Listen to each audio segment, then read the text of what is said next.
মহাকুম্ভমুখে গোটা দেশবাসীর পাশাপাশি প্রতিবেশী দেশ নেপাল ও ভুটানের বাসিন্দারাও। ফলে উত্তরবঙ্গের পর্যটন ব্যবসায় এর বড় প্রভাব পড়েছে। ব্যাপক ক্ষতি হয়েছে পর্যটন ব্যবসার। শীতের মরশুম মাত্র 5 দিনেই সীমাবদ্ধ।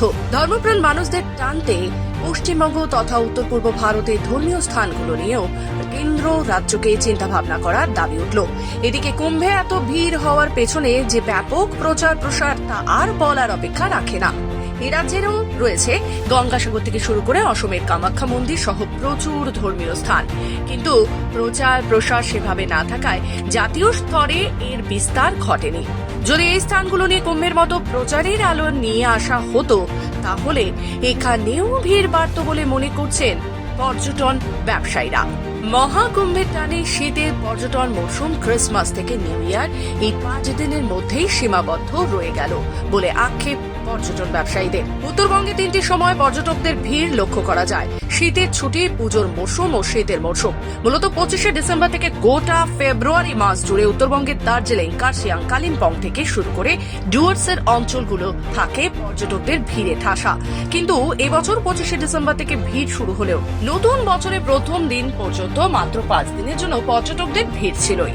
এরপর ধীরে ধীরে সেই ভিড় কমতে থাকে। দক্ষিণবঙ্গ সহ বিভিন্ন রাজ্যের পর্যটকদের পাশাপাশি উত্তরবঙ্গের বিভিন্ন প্রান্তের বহু মানুষও দলে দলে প্রয়াগরাজের উদ্দেশ্যে রওনা দিয়েছিলেন। ফলে সেখানকার পর্যটন ব্যবসা ফুলে ফেপে উঠলেও উত্তরবঙ্গ তথা পশ্চিমবঙ্গ এমনকি সিকিমের পর্যটন ব্যবসায়ীদের প্রমাদ করতে হয়েছে। এক ধাক্কায় পর্যটকদের কুম্ভমুখী হওয়ায় এখানকার পর্যটন ব্যবসায় ব্যাপক প্রভাব পড়েছে।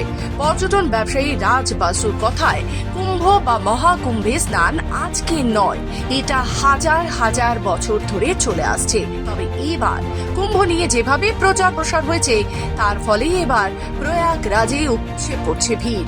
তার কথায় এই রাজ্যে গঙ্গাসাগরও রয়েছে, সেই সঙ্গে রয়েছে অসমের কামাখ্যা মন্দির সহ প্রচুর ধর্মীয় স্থান।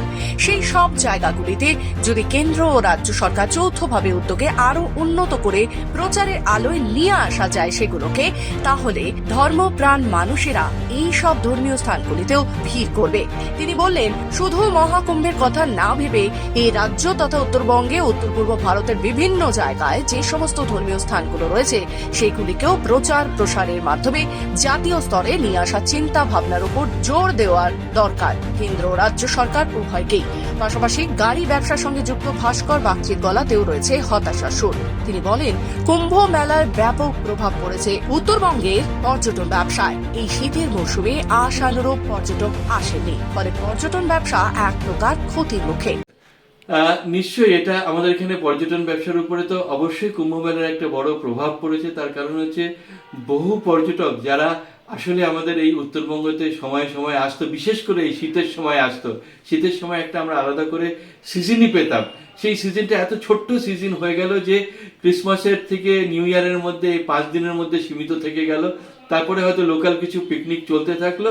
তারপরে এখন এবার যেহেতু ঠান্ডা সেইভাবে পড়েনি, বরফও সেইভাবে আমরা দেখতে পাইনি, সেই জন্য হয়তো ট্যুরিজমটা মানে ঘুরে দাঁড়ানোর যে জায়গাটা শীতের সময় একটা আমরা বলি যে গরমের সিজনের জন্য বা এপ্রিলের সিজনের জন্য, স্প্রিং সিজনের জন্য যে ওয়ার্ম আপটা শীতের সময় হয়, সেটা বোধহয় এবার সেভাবে করে হতে পারলো না।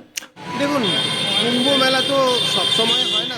কুম্ভ মেলা প্রায় অনেক বছর পরে কুম্ভ মেলা প্রয়াগরাজে হচ্ছে। বিশেষ করে যেটা সমস্যা হচ্ছে সেটা হচ্ছে আমাদের এই নর্থ বেঙ্গল কেন্দ্রিক হচ্ছে, কলকাতা থেকে নিয়ে শুরু করে আমাদের সারা ভারতবর্ষের বিভিন্ন জায়গা থেকে বিভিন্ন প্রান্ত থেকে টুরিস্টরা আসে এখানে যেটা কুম্ভ মেলার কারণে যেটা হচ্ছে, যারা প্রতি বছর নর্থ বেঙ্গল, সিকিম, ডুয়ার্স এই সমস্ত জায়গায় যারা প্রতি বছর ঘুরতে আসছে, যারা বিভিন্ন বাজেটকে কেন্দ্র করে ঘুরতে আসে, তারা এখানে আপনার না এসে এবার কিন্তু কুম্ভ মেলায় চলে যাচ্ছে। তার ক্ষেত্রে কী হচ্ছে, আপনার ডিসেম্বর মাসে যে পরিমাণ আমরা ব্যবসা এক্সপেক্ট করেছিলাম ডিসেম্বর, জানুয়ারি এবং ফেব্রুয়ারিতে, সে পরিমাণ জিনিস কিন্তু আমরা এবছর পাই। শিলিগুড়ি থেকে নিজস্ব প্রতিনিধির রিপোর্ট, খবর বাংলা।